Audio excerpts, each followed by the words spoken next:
Hey, Nikki. Hey, Selena. Hello, everyone, and welcome to Sweet Tea and TV. Hey, y'all. Where you are treated to my weekly neighbors doing their lawn. I think it's a different neighbor this time than it usually is. Yeah, they're moving, but they came back just to do yard work. I was thinking that. God bless him. Is he now doing yard work at two places? That's what I want to know. I think that's a height of happiness for him, honestly. So I wish it was the height of happiness for me. I was going to say, I can't decide if I want that to be me or not. I just want the results. Yes. That feeling, that I did really enjoy. Like, everybody I ever talked to who, enjoys yard work, they're like, I just love that feeling when you're so accomplished. And I'm like, yeah, but can we speed it up to that? They call it the post-mower's high. The post-mower's high. Did you just make that up? Just made that Okay. I'm like, I'm very out of tune with gardening, so for all I know. All my landscaping friends tell me it's called the post-mowing high. You're like, it's the post-mowing free basing. Truly, like, what? This is the first year since in 7 years that we have paid someone. No, that's not true. First in 5 years, we've paid someone to do our yard work. And it's been kind of magical not having to get out there and do it. I love, like you said, the post feeling. But there's other ways. Finding the time to do it, doing it before it's too hot, getting it done to where I'm happy with it, because I have really high standards for myself. Other people, I'm like, that's good enough. For me, I'm like, ooh, you could have done better. Yeah. That's not what we're here to talk about. It's not, but it's important to protect your time. That's true. And you would think I would roll into some kind of transition there, but I got You're not nothing. going to? No. You got one?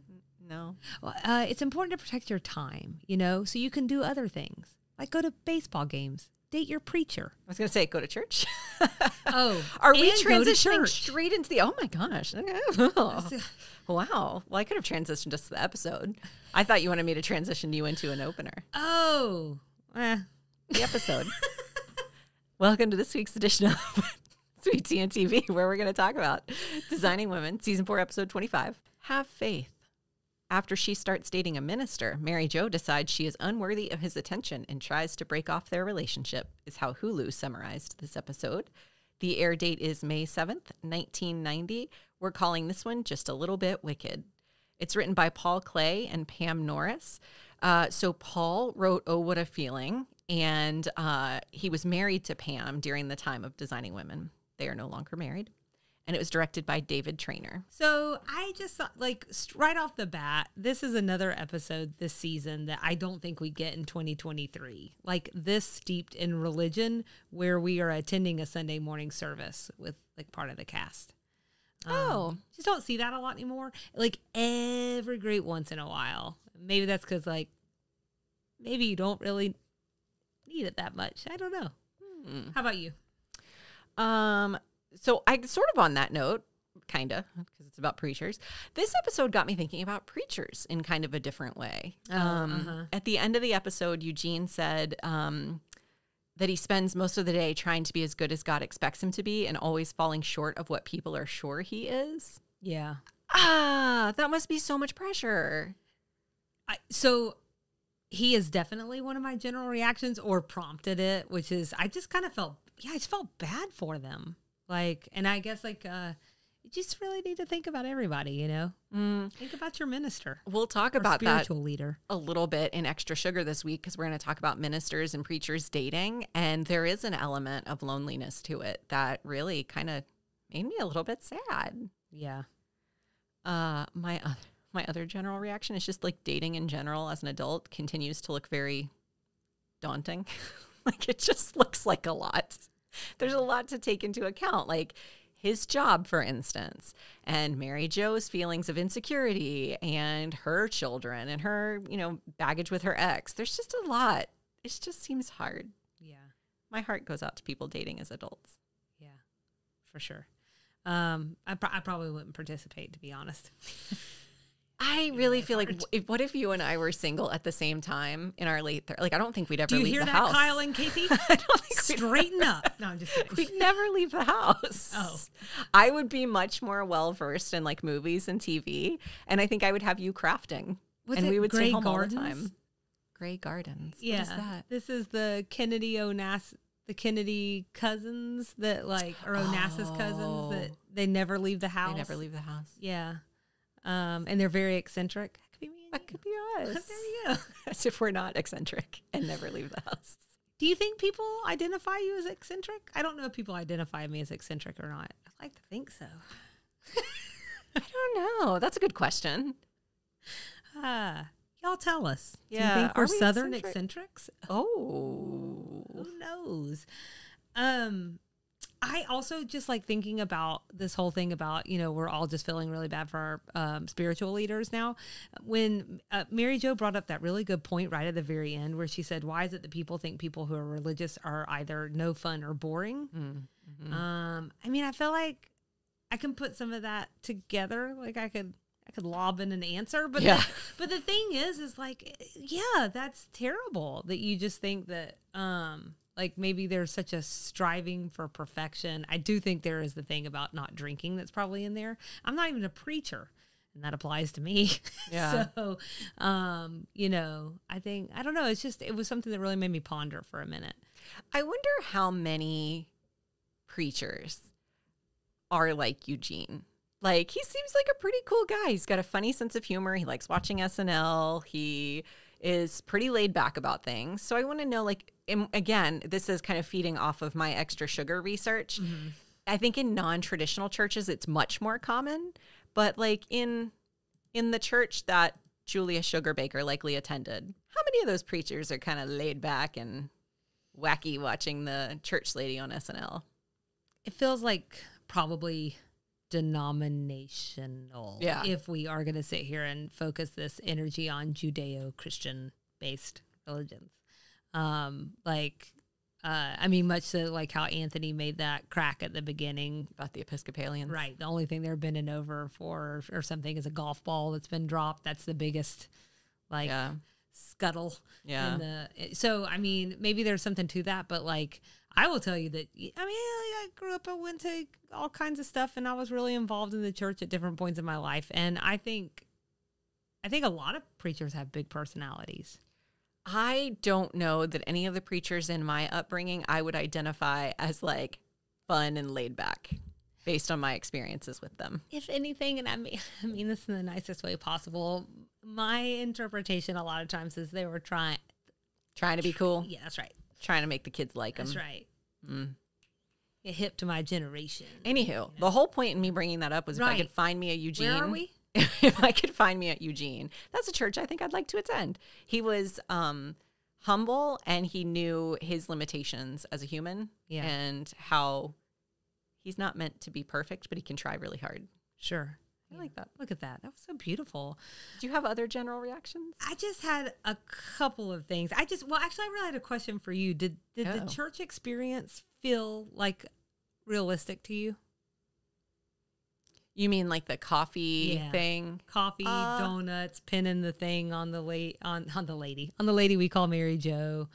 Only because I've never been through that. I don't like the church I think about the most often. I have two churches, and they're both my grandmother's on either side. And one you just sort of showed up and went to church. The other one, they did have like a foyer, and you would walk through and pick up your program and whatever else. And they would welcome you. And I think for the new people, they'd pull you to the side and talk to you for a minute. But like the corsage and the sitting in the meeting the preacher thing, I don't remember that happening. I think most of it happened after church when they had the like post-church reception in the fellowship hall. Mm-hmm. But I don't know.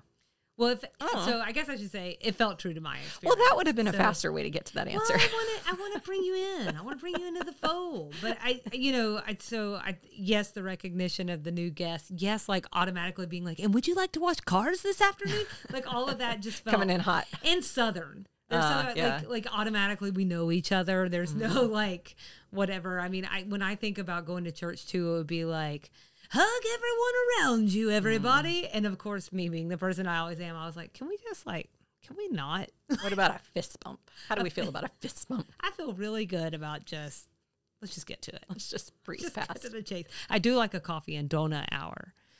I don't know. Like the donuts. Those sort of like get to know you chit chat things. Yeah. And the being recognized as an outsider, because that's essentially what it is. That's all too much for me. Oh, yeah. I'm definitely not thinking of it as a guest. I'm thinking of it as a member at this point. So watching for more of that side. And then you're just there with people you know and enjoy. Yeah, I can see that. I'll be very clear that this is a long time version ago of myself and not anywhere near. And I just really like Krispy Kreme. So my very last thing is that I felt like I was having some kind of reaction to Mary Jo having some kind of reaction to dating a man of the cloth. So like on the one hand, I sort of understand how she felt a certain way about Little White Lies, but like also like she was taking it to like a whole other level. Like butt, B-U-T-T is not a cuss word. Yeah, that was weird. And then she turned around and said ass. And I was like, which I was like, whatever. Like, you know, I don't care about cuss words. But I also got to thinking about how maybe there's something to that radical honesty, though. Like, maybe not what she was doing, but just like, it did kind of cut past some of the games. Instead of being like, oh, I just didn't even think he would call. I mean, she expected him to call. That's okay. They had a good time. Like, just getting past some of those, like, that kind of thing about dating that I never could get into, which is like, let's pretend like we don't both know what's going on here, like for some sort of like ritual. Anyways, I thought maybe there's something to that. If you just lean into it and be like a little less, like less confessional. Yeah. Less confessional. Yeah. So that was my last general reaction. Okay. What about strays? I thought that there were some cut lines that were pretty funny and added a little more color and context to Mary Jo's dilemma of like, you know, hot for preacher.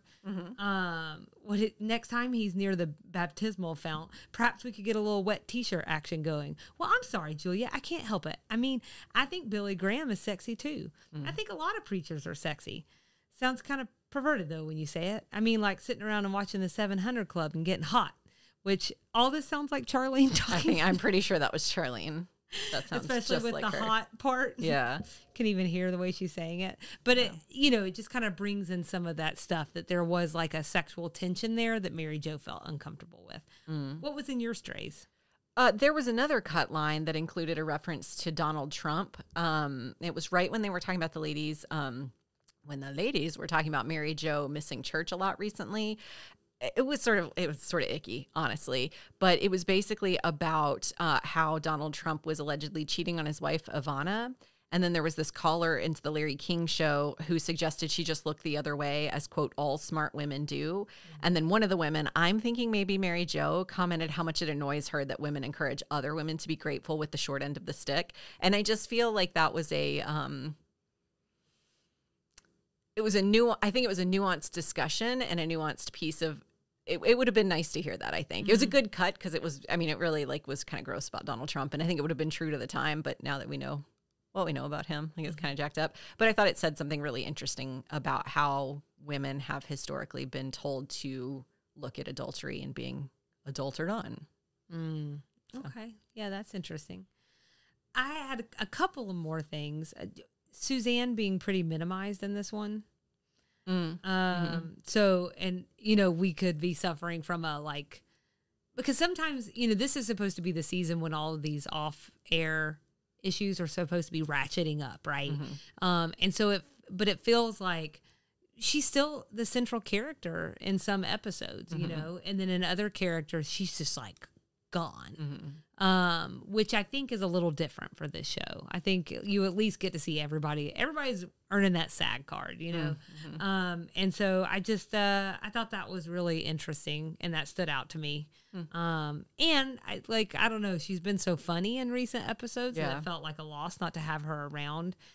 And then and she comes back in the next couple of episodes in pretty prominently. Ways. Yeah. Right. Yeah. And so it sort of like begs the question again, like maybe most of the things that were filmed with her less in it came towards the end, or like they kind of moved the episodes around after recording them, but like maybe all the way they filmed it, maybe she petered out in the filming process. It's just, well, we don't know. We weren't there. Right. Come on, LBT. Let us know. Sure, she wants to talk about it. And then one other thing I was going to say is that I think Mary Jo and this guy had really cute chemistry. I hate we're never going to see him again. Can we just bring a good one back twice? Yeah. I thought they had really good chemistry. Yeah, I thought they were cute together. The visitors' corsage at the church was just really large. It's very big. Just really large. I don't want to wear that. No. We also got to see Mary Jo's house again. We haven't really seen that part of the set in a long time. Oh, yeah. There weren't any massive changes that I noticed. Nothing really stuck out to me, but as soon as they landed in her living room, I was like, wow, we haven't been here in a while. JD went to Cincinnati a year and a half ago, she said. I couldn't remember if we had that resolution, if we knew it had been that long. It feels like a long time, but I feel like we just talked about him. Well, he does come around early in the season for the North Georgia Mountain one. But he was already gone, I guess, to Cincinnati at that point. I had a guest star alert, Bruce Davison, the minister. He has he's super long filmography, but most notably for you, Selena, he played Senator Kelly in X-Men. It's absolutely what I think of him as. Yeah, for sure. I also wanted to say that neither Mary Jo nor the preacher were wearing appropriate outfits at the Braves game. There was nary a Braves hat or jersey to be seen. I'm glad that so I took the same picture. Oh my gosh, that drove me crazy. It's because it's in my 90s references. Let's just go ahead and rip that Band-Aid off now. That windbreaker he's wearing He's wearing a almost neon pastel color block windbreaker. Let me tell you something. I lost at least 12 of those on the playground in elementary school. I come home, Selena, where's your jacket? I don't know. I have no idea. It's on the playground. How do you miss all those highlighter colors? I don't know. But yeah. And it's over a plaid button-down shirt, which is just an interesting choice to make. And khakis. The thing is, I actually really like her jacket. It just needs, I love when they put a bunch of different materials together, but it needs to be, or a bunch of different patterns, but it needs to be all updated. And hers is almost like, I imagine putting a quilt together or something, a bunch of different patterns and fabrics. Exactly. And I love that look, but it's all too dated to look good. And also massively inappropriate for a Braves game. We should be wearing jerseys. We should be wearing hats. Maybe a glove. He could have brought a glove. Could have brought a glove. And then my last Braves-related game note is that Mary Jo, of course, brought up a story that included breasts while they were at the Braves game, and she also mentioned her inability to hold her booze. So we doubled down on the callbacks to Mary Jo, the basics of Mary Jo's character. We continue to double down on Mary Jo, the booze and boober. Yeah. And I really like that.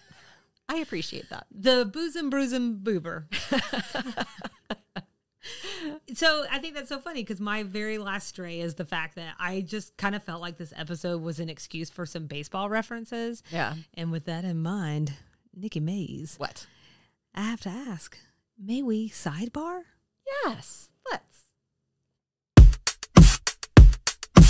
It's a sidebar, Selena, sidebar. She's got a keyboard looking for a reward by digging deep in the obscure, taking us on a detour. What you got, Selena? In Selena's sidebar. Hey. I wasn't really sure where to go with the music still going. I was just over here, out in my own atmosphere. Anyways, this was big for me to do a sports segment on this show. Okay. It was brave. But let me tell you, I'm calling this one ESPN, Selena's top 5 fans on the field moment. That is ESPN, as in sports, please no. Oh no. So that's because while no one would ever dare label me, not anyone in this room right now, not anyone in this house, or anyone who's ever met me, a sports fan, I'm always down for 2 sports-related things. One is a good sports doc or movie, like Save the Last Dance or 8 Men Out, if we're going to stay on the baseball theme here. I'm going to try as long as I can. And then number 2, something wild and wacky to take me out of the game. I'm bored. Let something crazy around me happen. So the show in this instance wound up referencing 2 such moments from that latter category, these wacky moments. One is a World Series streaker. The other is a bandit kisser. Those don't always go together, but they do this time. They can. They can today, which inspired me to assemble 5 show-stopping fan moments. So we're going to start with 5 and 4 that have already been given to us, so we can break those down for people who didn't know. Because I have to, well, actually, let me just ask you, did you know who Morgana was? Mm-mm. Okay, so neither did Casey. I had to look these things up. But I'm going to start with that World Series streaker. You're going to wind up popping in and telling me, I found it, and his name is Tim. But I looked all around, and the thing is, it's there's a lot of randos who run on fields. It's kind of hard to narrow down, I think. Yeah, it was really tough. And then on top of that, streak means something else really important in sports. So on a Google search, it becomes a little difficult to kind of parse out what's what. But at any rate, I'm hoping you'll accept in its place, because I couldn't find something from the late 80s that was a specific World Series streaker. What I did find is in Game 6 of the 1986 World Series, Shea Stadium, Mets versus the Red Sox, the first inning was interrupted by a parachutist who landed on the field. That man was 37-year-old Michael Sergio, who was also donning a Let's Go Mets banner. He received 100 hours of community service and a high five from Ron Darling, who I assume was a player at the time. Sorry, Ron, can't say I know you, but I'm super excited for you. So that's number 5. I am also going to let me know if you're having are you just looking stuff up? I'm just looking stuff up. Okay. Because I think we know from the writing on the show that it's not always the most current references that they're referring to. She's very Amy Sherman Palladino in that way. Yeah. Yeah. And what I don't remember is the context around it. So I'm just Googling streakers during the World Series. Oh, yeah. It's a whole thing. Number 4, we are going to move on to Morgana now, the kissing bandit. It's right there in the name, folks, for 30 years, starting in 1969 with Pete Rose. This Southern, I do know who Pete Rose is, by the way. Good for you. Yeah. This Southern charmer, that's right, y'all. She's from Louisville, Kentucky, was known and beloved for rushing the field and kissing players on the cheek. So according to Morgana, she's been arrested 19 times for her field rushing escapades. Oh my gosh. She's been injured on multiple occasions. This wily lady has had a cracked kneecap, broken tailbone, and 3 cracked ribs. A Fan Buzz article chronicles more of her fascinating journey that ended with her reportedly earning millions from her persona. So we'll link to that article because it's pretty interesting if y'all want to read up. I think a little top heavy. That's why they love Morgana, the kissing bandit. And I think if you put it all together, and know that background, it makes that part a little bit funnier. If you don't know all that background, it just is. It's not confusing, but it doesn't really sink in quite the same way. Gosh, now I'm going to have to read all this later. You're welcome, man. Sorry. Hometown shenanigans coming in at number 3. We can't have a proper roundup without an Atlanta Braves fan. In 2019, said fan ran onto the field during a game versus the St. Louis Cardinals. He took the then SunTrust, now Truist Park security team on quite an impressive jaunt, if you will. It started out fun, then they slammed him into the wall and dogpiled on him. So it ended fun for the Not police. for him. Yeah. It apparently led to some conversations around the time about how much force do you need for that drunken person running around the field? He probably would have gone down if you blew on him hard enough. Yeah. He really had him run. There was 20 of them running around the field. It was quite the sight until it was just because it was oh. It's almost as if they should work on their cardio endurance over building muscles. Just catch them. Right. I mean, it was, I don't know, it was like watching little ants on the field or something. I don't know. Poor guy.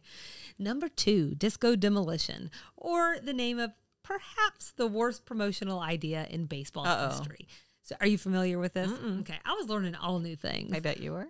See, sports are exciting. So exciting. So the Chicago White Sox offered super cheap tickets to anyone who would donate a disco record to be blown up by a local radio station during the break between a doubleheader. I didn't blown up as in TNT? I guess. I think this is 78. I meant to write that down, so apologies for that. But so it was a sold out event. So that part must have gone pretty well. But during the demolition, thousands of fans stormed the field to burn records. They wanted to get in on that action, y'all. Well, yeah. Yeah. So the field was so damaged that the second game couldn't be played, and the White Sox had to forfeit the game. Oh, no. So, yeah, but like the whole idea in the first place, exactly. Like whether you're calling it blowing up, whatever you're doing there in the middle of the field, it's like probably maybe a little exciting for people who are all boozed up and excited about a doubleheader. But it's like incitement. When you have a large group of people. That's right. It's during the summer, probably. So they're probably a little hot. They're probably been drinking. That's right. I do wonder sometimes some of these stunts, do they A, not think it all the way through? B, think it all the way through and then choose to turn a blind eye? Because they're like, surely that wouldn't happen. Or C, is it all part of the game? I think that it's almost similar to the way that we talk about this show. And like, you don't know what you don't know until you know it, right? And so I really think the 70s was a more innocent time. I hear those were the good old days. And not innocent. But like, there's just some things, I guess, like you don't think that you have to have 8 people get smacked at an intersection. And yet we continue to smack 8 people at an intersection before we put up a light. You know what I'm saying? I think mean. Sometimes we're just throwing it against the wall and see what'll happen. Then like something crazy like this happens. And then we kind of rotate and go the other way. I just think bombs and fire and sports fans and outdoors. It's probably just not a good combination. Not the longest, best history, right? That's right. Yeah. Number 1. Let's end on a sweet note instead of a bomb and fires. This is with basketball. Sorry about that. But it's a heel turn, but I promise it'll be worth it. So in 2016, during an at-home New Orleans Pelicans game against the New York Knicks, also, incidentally, I learned that there's a team called the New Orleans Pelicans. It's a very funny name. They changed names, right? That must be it. Because I am not so unfamiliar with sports that I don't know like teams' names, but I was like, Anyways, so a young fan ran onto the court, but it was just to give Anthony Carmelo a hug. Aww. So I thought we'd end very sweetly this time. And Nikki, with that in mind, besides an episode taking place at a Braves game, what else did you like about this episode? So, I feel like Suzanne's really going through something with Charlene's commitment to her baby. So you mentioned how she played sort of a low-key role, but also she was one of my favorite parts in the episode. She feels really left out, and I thought this line was really great. Well, I bet I know where Charlene is. She's doing something with that baby. She's always feeding the baby or changing the baby or making sure the baby's not joking on anything. I'll tell you something else. I think she likes that baby better than she likes us. I thought that was so sweet. Yeah. And also funny. Yeah. And then, of course, Anthony's comment you mentioned earlier about being Episcopalian. The only time Episcopalians crawl around on the floor is if somebody loses a golf ball. And then Anthony appearing on screen at the Braves game at the end of the episode. I laughed out loud, legitimately from the depths of my soul, laughed out loud every time he staggered onto the set. And I watched this episode like 3 times. Right. Every time I laughed again. It was just he's so disheveled. He's so distraught. The physical comedy was top tier. I would be too if I had just gotten rolled in the men's restroom. And like sent out with a young man's pants and a lady's tank top. Is the implication that kid's just real short? Short. Okay. Yeah, I think. Okay. Yeah. Yeah, because I didn't think, and it's funny, they call them Calypso pants. I don't think those are Calypso pants, but that's okay. That's here nor there. Because someone might have gone down a Calypso pant rabbit hole. Oh, I went with Calypso pants because they were kind of cropped and like a little stringy at the bottom. Mm-hmm. But I don't really know what a Calypso pant is. I think they're like wide-legged soft pants that usually have like they're belted at the top and they have pockets on the side, and you can dress them up or make them casual. I'm not sure fashion happy terminology for was to Anthony's priority. I don't even think it was him who called them Calypso pants first. I don't think it was Mary Jo's priority or the preachers or whoever wrote this episode. No one cared. No one cared. Yeah. The important thing is that Anthony got rolled in the men's restroom. And it had been foreshadowed at the beginning of the episode when he was talking about the bad behavior of these kids. Like we all saw that coming. But you know and what? Yet, he still keeps trying. Didn't. He still keeps trying. They could change anytime. That's right. Absolutely.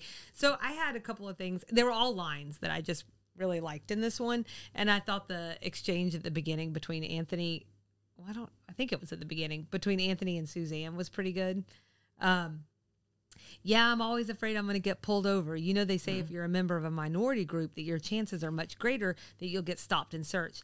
That's the trouble with you, Anthony. You're never happy. Oh, excuse me. I guess I should have added on the upside that I get credit for being a much better dancer than I actually am.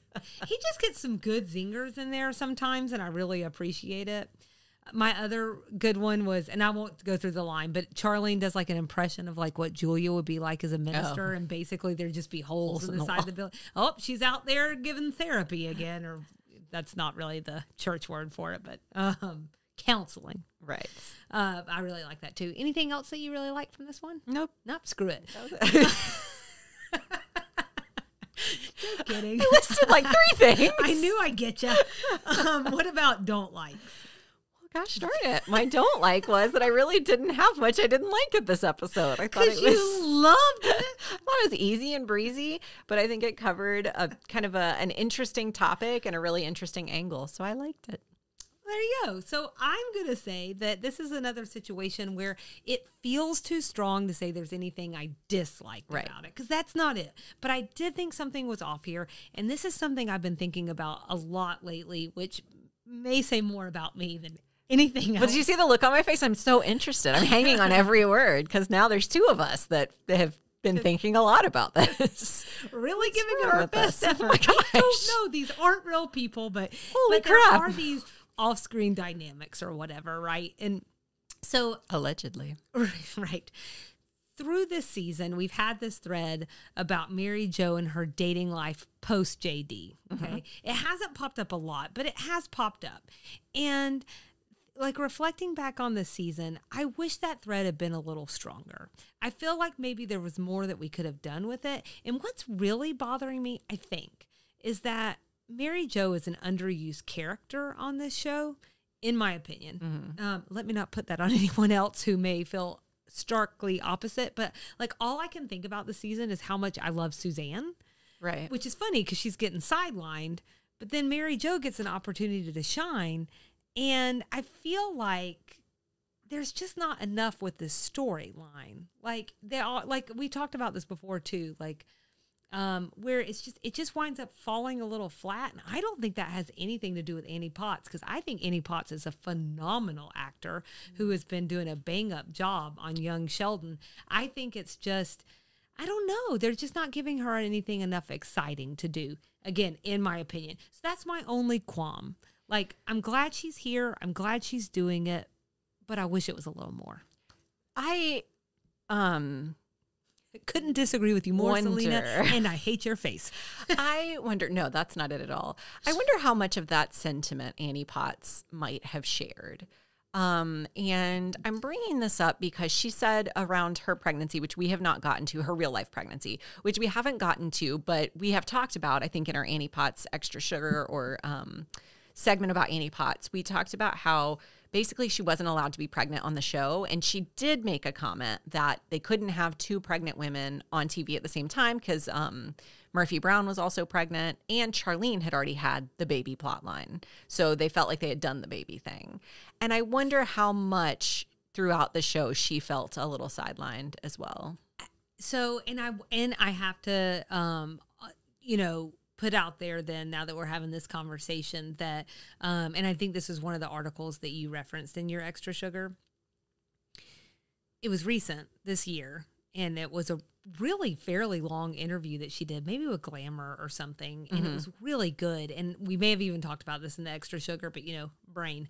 I think she did hint in a very Southern woman kind of way, maybe I didn't enjoy all of my time on Designing Women. That's what I picked up there. And I wonder if that's got me like subconsciously looking for that a little bit. So. Oh, that's a good point. And I think this is a perfect example almost of how we treat women when they say how they feel.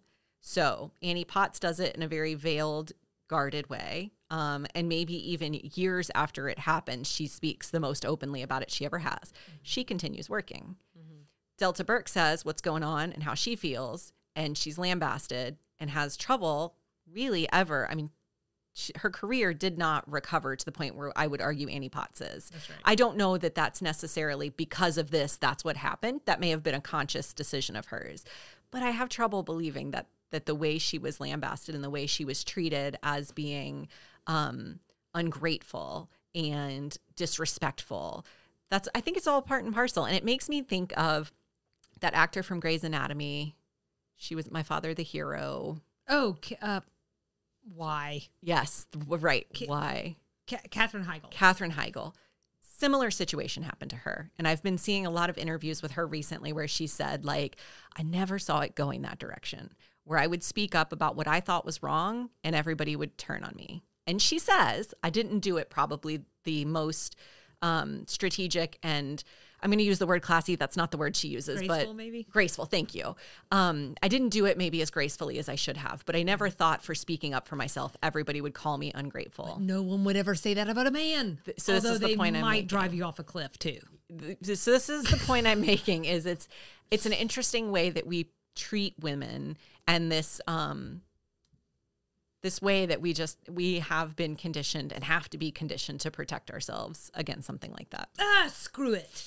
Man, that's really upsetting. Makes me want to eat some pie or something. Well, you have started the day off that way anyway. So. I was going to say you have to cook it first.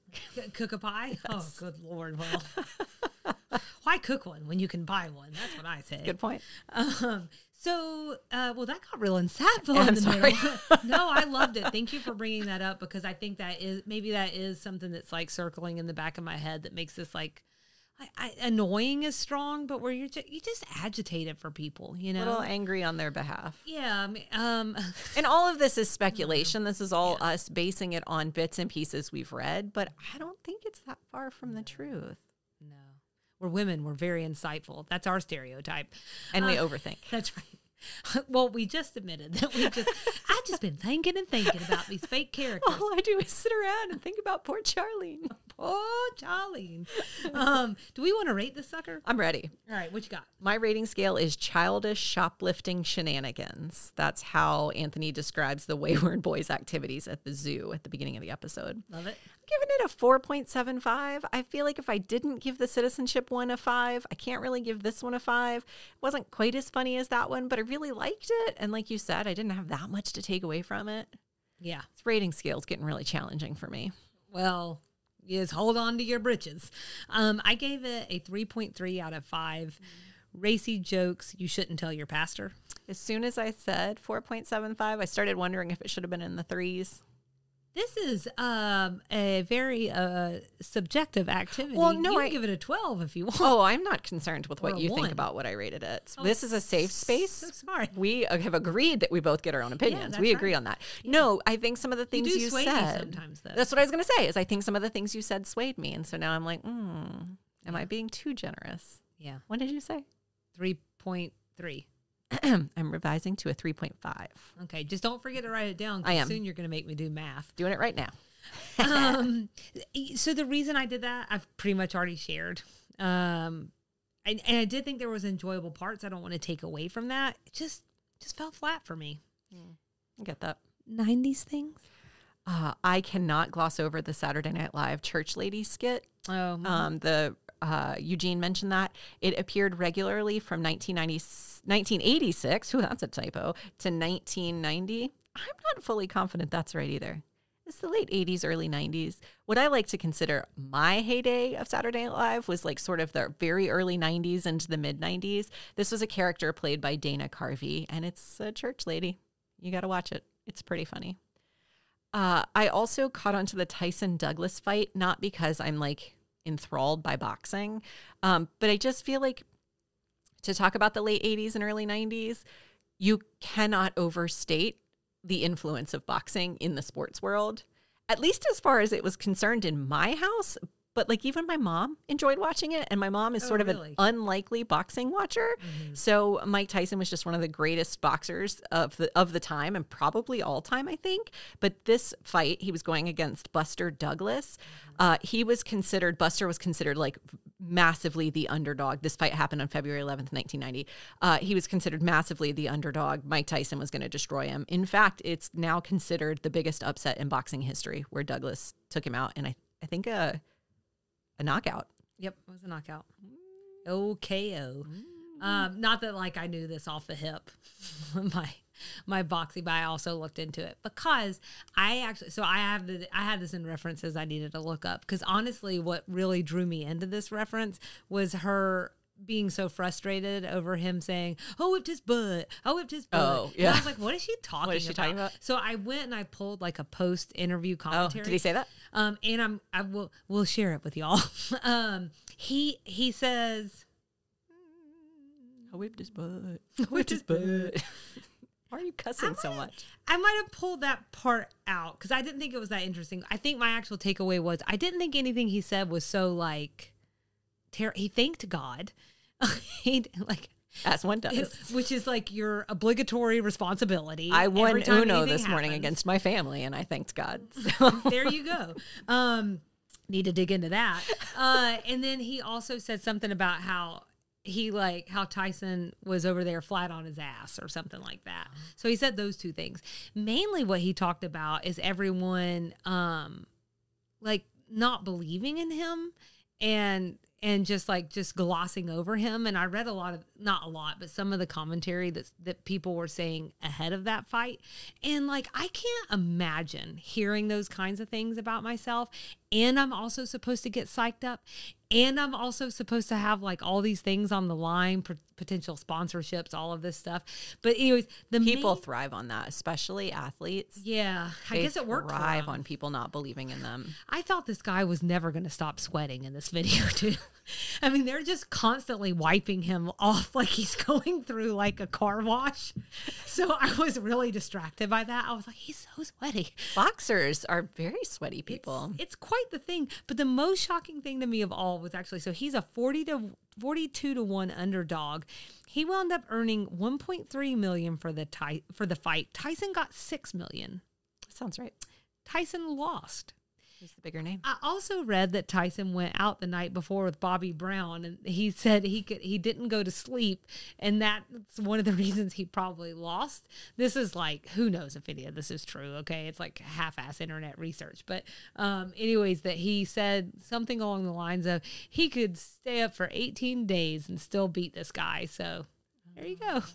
I think that Mike Tyson, if you look really closely at what he was doing in the late 80s and early 90s, I bet he lived the craziest life. That's thing one. Mm-hmm. Thing two is very important and in my head, and now I can't remember what I was going to say. Oh, I hate it when that happens. Oh, that's going to drive me crazy. I'm sorry. He had a wild life. Wild life.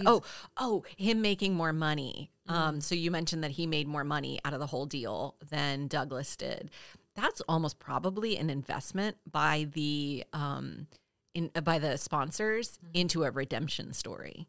So their eye is on the next thing already. Like, how are we going to spin this? Because everybody loves a comeback story. How are we going to spin the greatest upset in history into the greatest comeback? Let's give him more money so it keeps going. Not with the Evander Holyfield fight. That was rough. Yeah, that was rough. That one I did see. My parents watched that one. I remember the night that was coming on TV. I don't think I watched it, but I remember them watching it. I don't think I voluntarily signed up for it. I was over at a friend's house and her parents were watching it and it was on and we just happened to be in the living room and I was like, this is the weirdest thing I've ever seen. I have this very vivid memory of being in my bedroom during that fight and just hearing. Mm-hmm. So, I don't know, it doesn't matter. That's pretty crazy. Other 90s thing I had was Reebok Air Pump shoes. I know. I was hoping one of us would go after this. Are they going to come back? I'm not going to say much more than that. They were just shoes you could pump up. Are they going to come back? Have they come back and I missed it? These are no questions I can answer. Like, why aren't we doing these again? Those were so fun. Did you have a pair? No. I had a pair. Yeah. And they have a little pump on the tongue and you pump it. I don't understand the mechanics. I should have Googled it. I don't know. But you pump it and it tightens the shoe to your foot. So I think the idea was that it's like the greatest customization to your foot or whatever in a tennis shoe. It was just really fun to do. Yeah. Well, I hope that for you. It's great. It would be very surprising to me if they haven't made some, especially right now. Yeah, we're there's living a lot of in this nostalgia. Moment, all this navel gazing we're doing. Mm-hmm. Southern things. We had a Six Flags Over Georgia reference. Yes. Six Flags holds a very special place in my heart. Braves game reference, obviously, the whole episode, basically. And then we had another Jim Baker and Jimmy Swaggart reference, and you mentioned Billy Graham reference that was cut out. That's right. Also, I just wanted to, so in the cold open, Mary Jo tells Julia that Charlene is late because the freeway is backed up. And I just wanted to say for the record that I don't usually hear people call it a freeway here. We like to specify because there's a few of them. So you might hear like, and I'm going to clean this up for you, okay? 75 is awful today. Or there's a wreck on 85, construction on 285. I'm in hell. These are the things you might hear. But rarely is someone like, I'm on the freeway. Right. Yeah, I just thought that was kind of weird. Losing a chapter of my life on 285. A helicopter just landed in the middle of the road. How strange. There's a man running down the side of the road. How weird. Someone just backed up on the interstate. Yeah. Right. Oh, good times in Georgia. And now apparently sinkholes. I saw a sinkhole in Ponce. Is it Ponce? Yeah. It was bad. Not the first time that's happened either. I think there's been a whole thing around it. Yeah, for sure. Come to Atlanta, y'all. Fun here. Never know what's going to happen. That's true. That's true. I also just wanted to say that there is some crossover with Church Lady skit, which is Jan Hooks, who will eventually be on the show. She stars in that skit and winds up doing like an impersonation around that time. So there's some Designing Women SNL cross universe stuff going on there. Let's see what else. Or did I jump on into references we need to talk about? I sure did. Did you? I don't know. Oh, I don't know. I just finished my last strip. Can anyone help me? This is what I'm saying. My last Southern thing. That's what I finished. Oh, okay. I'm ready to go to references that we need to talk about. Sounds good. I just skip on down. I'm doing the extra sugar from like 3 episodes for now. I looked up spike strips because I was pretty sure what she was talking about. So Charlene mentions that she backed up at the bank and her tires are in shreds. So these are mechanisms that do exactly what she said. They shred your tires if you drive over them. They can be retractable or not, and they can be permanent or not. They go by a lot of other names: a spike strip, a spike belt, traffic spikes, tire shredders, stingers, stop sticks. Does this sound like oh gosh, what's that movie with Varsity Blues? No, when he's talking about the fireworks. My husband would die right now because I'm forgetting the name entirely. I'll remember it later. Stop sticks, stingers, or just a tire deflation device. Why I'm bringing this up, because one, I just wanted to make sure I was thinking of the right thing, but I also, there's like an entire Wikipedia article about these things because the military and the police use them a lot to stop like car chases. And apparently deploying them can be really dangerous business. Wikipedia said 4 officers were killed in 2011 deploying them. So Charlene mentioned that they were really common and at banks. That's where it happened to her. I've never seen this at a bank. I've only seen it at car rental places. Right. Especially like at the airport. We just rented a car in the fall and they were definitely there, but I don't see them very often. So I couldn't find a definitive answer on whether they've become less common, but I did find a lot of proof they can be, like I said a minute ago, really dangerous. And in the UK, civilian use is outright banned. Like some people were putting them in their driveways. You can't do that. That's illegal. You really did quite the deep dive on these. It was a slippery slope. Once I started, I was like, police died doing it? Yeah. Well, see, and you distracted me with the movie thing. Is it Joe Dirt? Joe Dirt. Thank you, Joe Dirte. When he does the fireworks and he just runs down the list, you're telling me you don't have no bone I'm going to tell you poppers? something. I had zero interest in seeing Joe Dirt, so I've never seen it. I'm sorry. It just looked terrible to me. I'm sorry. Touchstone to my youth, but terrible to some people. One man's trash is another man's treasure. You have a lot of interesting movie touchstones for your youth. SNL is my touchstone. That's normal. So Joe Dirt is a big movie for a lot of people. I'm just telling you. And it's an outcropping I can tell of you SNL. that it also felt like just a really terrible Southern stereotype. It's a horrible. I was not happy. And it doesn't hold. I think even then it bothered me. It doesn't honestly. stand the test of time either. But So few things do. You know what I'm saying? That's what I'm saying. Don't look too close and don't look back. Just keep moving forward. Speaking of things that may not stand the test of time, there was boy. a real reference about, like a real random reference about a virgin hoping to be thrown into a volcano. I don't understand that at all. So I Googled it quickly and I didn't spend as much time as I did on spike strips because I thought spike strips were more interesting. Basically, this is a really common entertainment trope. And it has sketchy real world roots, like maybe some evidence that ancient civilizations used to sacrifice virgins in volcanoes specifically. That was the piece that was super specific. That is specific. It was on Gilligan's Island. There was a whole plot line about that. I feel like that gets brought up a lot. And it also, there was like, was it Neighbors 2? I think they go to a sorority party or they host one and it's a virgin in the volcano party. You're right. Yeah, it's like a whole Is that Neighbors or is that, no, that's House Bunny.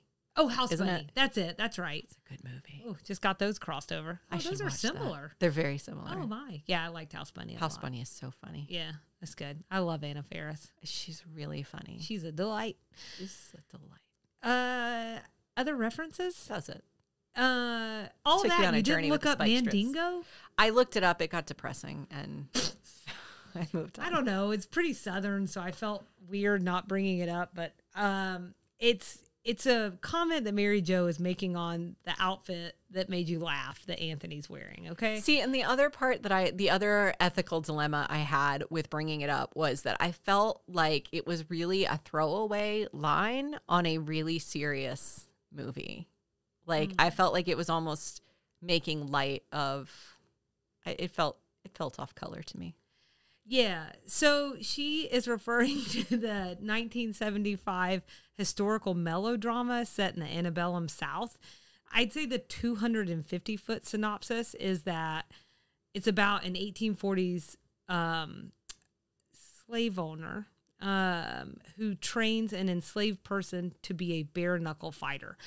Is this just, I read the whole synopsis. It's nuts. I'm not going to It got worse and worse. I'm not going to go through all of that. You were giving, what did you say, the 200,000-foot view? Yeah. To me, the 200,000-foot view is slavery, rape, and brutality. Yeah. It's rough. And it just got more rough. It's rough. So the title of the film refers to the Mandinka people who are referred to as Mandingos, described as enslaved people who are good fighters. That's where it comes from. I mean, I think even that terminology is problematic. I mean, that's why, like, to me, and one of the reasons I wanted to mention this is because to me, like, that terminology was always like, I just threw that, I didn't really even understand what it was. I just threw it into that category of like, probably not appropriate. Okay. I don't need to understand. I just need to know, probably from an era of which we shouldn't touch. But we're talking about the references, and I'm going to report it out.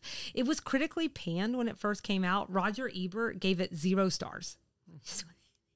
And he called it racist trash, among other things. But as time has gone on, critical reception has become more favorable. I won't go through that, through all the ups and downs of all of that. What I will say is that it certainly doesn't glamorize slavery the way that other movies and Southern references that we've come across in this show have, like a Gone with the Wind situation or these other Hollywood portrayals that just make it seem like if you're an enslaved person, what a wonderful day in the neighborhood it is. You know what I'm saying? So this one certainly didn't do that. I probably won't be going to watch it anytime soon, but it's also been influential for even people like directors like Quentin Tarantino for Django Unchained and things like that. And that tells me everything I need to know about that movie. And that's it for me on references. All right. So next episode, season 4, episode 26, Anthony's graduation. This is where it's going to get hard for me with the numbers. So we're skipping over, if you're watching on Hulu, we're skipping over the retrospective episodes. There were 2 half-hour retrospectives. So we're skipping those because... How do you recap a recap? It's just too much, right? Right. It would be like us going back and recapping our episodes. People do that, by the way. Which we're going to do in our season finale. So come back for that. But what we're not going to do is we're not going to talk about the Designing Women recap episode. We both watched it. It's worth a rewatch if you're following along with the show, but we're just not going to recap it.